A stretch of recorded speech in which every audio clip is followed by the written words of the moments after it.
और आज के प्रोग्राम में भी हम यही बात करेंगे कि किस तरह से हमें अपनी डाइट का ख्याल रखना चाहिए, सहरी और अफ्तारी में हमें किन प्रोटीन्स का जो है हमें इस्तेमाल करना चाहिए, किस तरह की हमें खुराक जो है उसका इस्तेमाल करना चाहिए। और इस पर हम बात करेंगे। हमारे साथ मौजूद हैं डॉक्टर रमशा और उनसे जानेंगे, डाइटिशियन हैं वो, हमें प्लान बताएंगे किस तरह से हमें अपने डाइट प्लान को हमें आगे कैरी करना चाहिए रमज़ान में। अस्सलाम वालेकुम। वालेकुम कैसी हैं अस्सलाम। आप? अल्हम्दुलिल्लाह। रमशा, आपका रमज़ान कैसा जा रहा है? अल्हम्दुलिल्लाह फ़िलहाल ठीक जा रहा है, आगे का पता नहीं। बिल्कुल रमशा, एक बहुत कॉमन सा सवाल है, बिल्कुल, और सब जानना चाहते हैं हम रमज़ान में। एक तो डाइट प्लान बेसिकली हमारा वो क्या होना चाहिए, ख़ासतौर पर हमें इफ्तारी में सुन्नत के मुताबिक किस तरह से हमें कौन सी ऐसी ग़िज़ाएँ जिसे हमें जो अपना रोज़ा जो है वो इफ्तार करना चाहिए, और सहरी में जो है हमें सुन्नत के मुताबिक किस तरह से सहरी करनी चाहिए। सबसे पहले मुझे आपका सवाल बहुत पसंद आया कि सुन्नत के मुताबिक हमें किस तरह का रोज़ा इफ्तार करना चाहिए। सबसे पहले जो हमारे जितने भी according to Islamic point of view से डाइटरी पैटर्न्स हैं,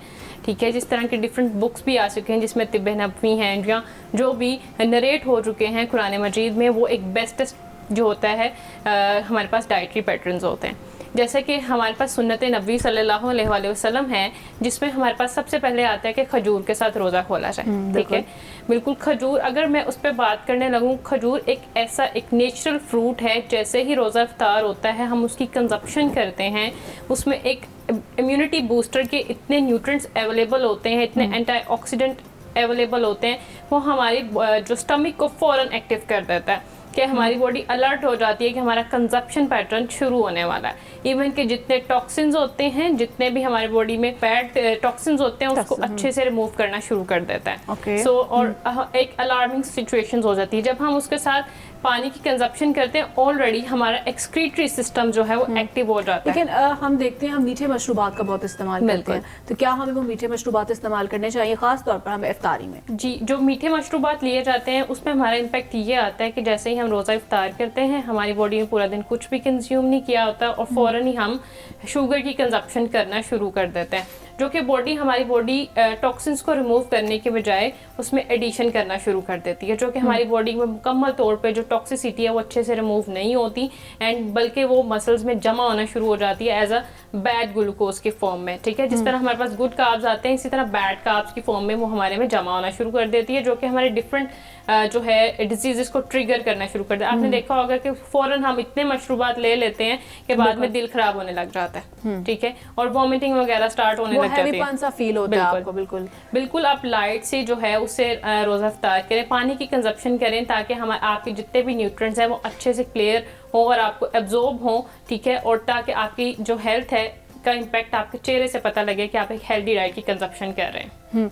नहीं रमशा, जिस तरह से हम देखते हैं रमज़ान में भी कि हम इतना वो हैवी खा लेते हैं, ठीक है, उसके बाद हम देखते हैं कि हम बहुत लो फील करते हैं ना, बॉडी बिल्कुल स्लो डाउन हो जाती है आपकी, फिर आपको सुस्ती पड़ जाती है, आपको नींद आपको आना शुरू हो जाती है।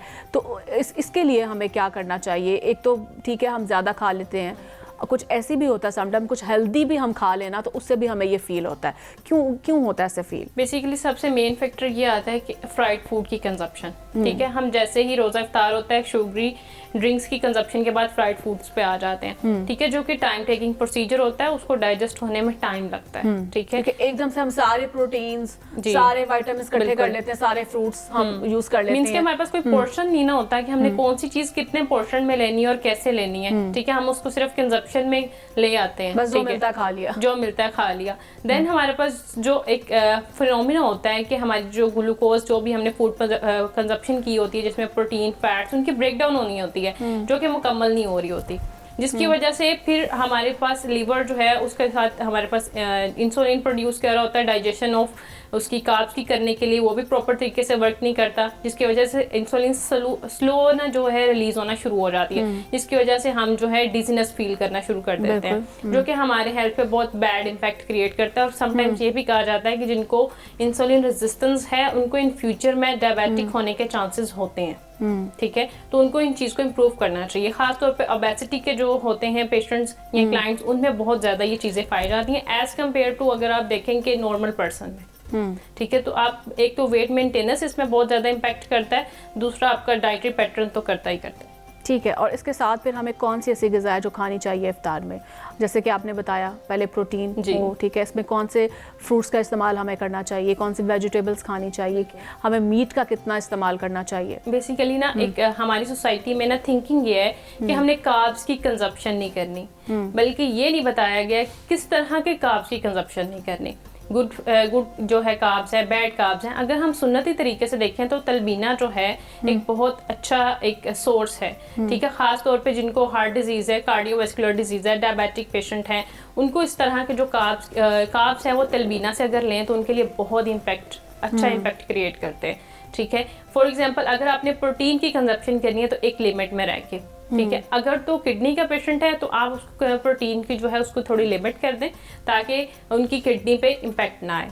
सेम एज इट अगर जो है फैट की कंजप्शन देखा जाए, अगर कोलेस्ट्रॉल का पेशेंट है या फैटी लिवर का, तो फैट को रिड्यूस कर दे, गुड फैट की तरफ लेके आए, ठीक है। उनका HDL या LDL जो है लेवल है उनको मेंटेन करना पड़ता है और देखना पड़ता है, चेक एंड बैलेंस रखना पड़ता है। अब इसको आप एक प्लेट लें, उसमें आप थोड़ी सी फ्रूट ऐड करें। अगर फ्राइड आइटम लेनी है तो आप उसको लिमिट में कैलोरीज मेजर करते हुए ऐड कर सकते हैं। सेम एज इट थोड़ा सा आप एक चिकन शामी ले सकते हैं एज अ लाइक न्यूट्रिएंट्स के तौर पे उसमें, क्योंकि लेंटल्स भी आ जाएगा और साथ में हमारे पास मीट का पोर्शन भी आ जाएगा, ठीक है। अगर आपने कार्ब्स लेना है, गुड कार्ब्स लेना है, तो आप होल व्हीट की एक चपाती भी ले सकते हैं। तो आप एक प्रॉपर प्लेट बन जाएगी जिसमें आपको फुलफिलमेंट भी मिलेगी और आपका एक अच्छा टाइम भी गुजरेगा।